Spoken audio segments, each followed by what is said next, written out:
3-month period. It's a record for a 3-month period that doesn't include a holiday like Christmas for Apple. The social networking giant Facebook also had some very good news to report. Its profits hit $642 million as their revenue soared a massive 71% from the same period last year to over $2.5 billion. Facebook now says it has almost 1.3 billion monthly users. You can see those figures there. Really huge gain for Facebook in terms of revenue.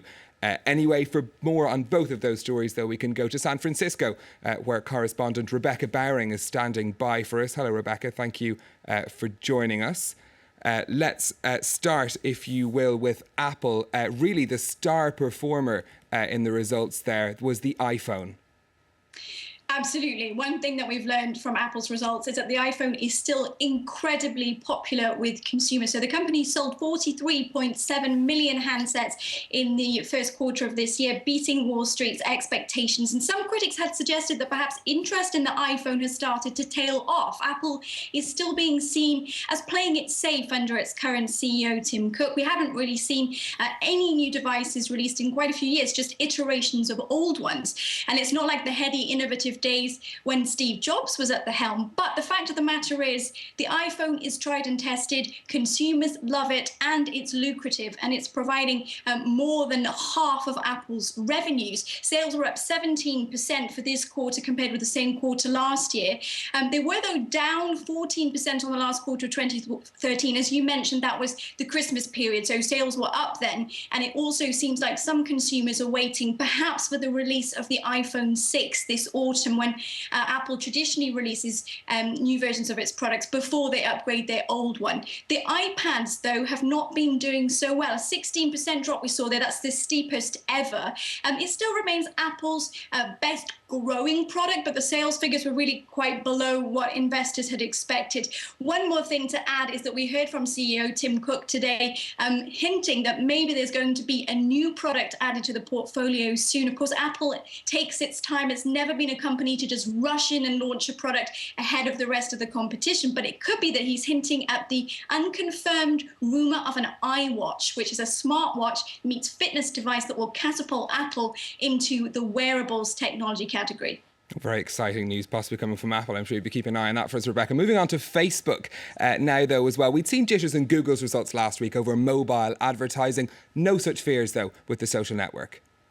No, not at all. Now, you're mentioning how Google's shares tanked on the news that its cost per click for ad revenue had gone down just 9%, but it really had a big effect on the shares. We didn't see that at all with Facebook today. So Facebook's advertising business is looking much healthier than we could ever have predicted even 6 months ago. You, of course, remember that Facebook had a rocky road to its IPO, and one of the reasons was because investors weren't sure if Facebook could crack the formula for making money out of mobile. It's proved all of its critics wrong. So 60% of its advertising revenues are coming from mobile. As you mentioned earlier, we now know Facebook has a user base of about 1.28 billion users who log on to it every single month. About 609 million of those are doing so every day using a mobile device, either a smartphone or a tablet. So it just goes to show that Facebook has really gained a lot of traction in mobile. The other interesting thing that investors were finding out about today, they wanted to know what are Facebook's plans for its recent acquisitions. You may remember Facebook paid $19 billion to acquire the instant messaging app WhatsApp. Also $2 billion for Oculus, the makers of those virtual reality headsets. And investors want to know, is that money well spent? Well, CEO Mark Zuckerberg said today that really they're playing the long game with those acquisitions, their long-term bets. But he is focusing, the rest of his team are focusing not on monetization of the apps that they've acquired, but on building the user base. And what they've done with Instagram, the photo sharing app, is they've increased the user base from 20 million before it was acquired to 200 million today. So that really is their priority moving forward with the likes of WhatsApp. OK, lots there to digest. Rebecca Bowring in San Francisco, thank you for joining us with all of that. Well, now, Stephen, how are the markets reacting to this? I imagine it's a good day to have shares in Facebook and Apple. It certainly is. Both companies, in fact, soared in after-hours trading in New York. Facebook shares up about 3.5% in those after-hours trading, but Apple up almost 8%. You can see the company's shares now worth over $560 million. It's announced it's in fact going to split the shares in 7 to make them more accessible to smaller investors. That share rise after hours adding about $35 billion to the value of Apple. Let's contrast those figures though with how things finished up on the regular trading day on Wall Street. The tech-heavy Nasdaq actually fell by 0.8%. As you can see, shares generally driven down by news that new home sales plunged by almost 15% in March. Over in Asia, Apple's main rival Samsung did see its shares actually up in trading today. That's not helping the Kospi and Seoul though, which is down in the red. Fairly mixed picture you can see across the rest of the Asian markets there.